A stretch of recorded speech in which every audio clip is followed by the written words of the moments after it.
দেখুন, এগুলো কি বলুন তো? চাল কুমড়োর পাতা। আজকে হবে চাল কুমড়োর পাতা দিয়ে সুস্বাদু মুচমুচে চাল কুমড়ো পাতার বড়া। এটা থাকলে একটু অসুবিধা হবে, এটা খুব শক্ত, তাই এটা কেটে নেব।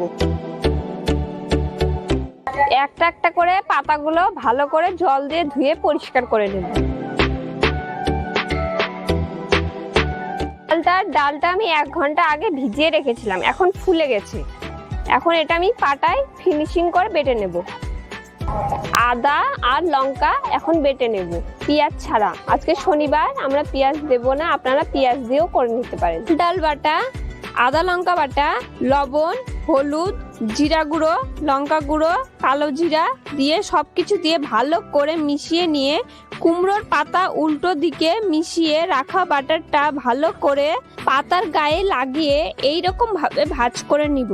ঠিক একই রকম ভাবেই সবগুলো পাতায় আমি ভাজ করে নেব।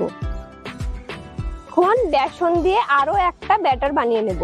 1.5 চামচ বেসন, 1 চামচ চালের গুঁড়ো, লঙ্কা গুঁড়ো, জিরা গুঁড়ো, কালো জিরা একটু মিশিয়ে অল্প অল্প করে জল দিয়ে পাতলা করে ব্যাটারটা বানিয়ে নেব। এবার উনানে কড়াই বসিয়ে তেল দিয়ে বেসনের ব্যাটারের সাথে ভালোভাবে মিশিয়ে একে একে গরম তেলে ছেড়ে দেব। 5 থেকে 10 মিনিট উল্টে পাল্টে ভালো করে ভেজে নেব, যাতে পাতাগুলো ভালোভাবে সেদ্ধ হয়ে যায়। তারপর একে একে ভেজে তুলে নেব।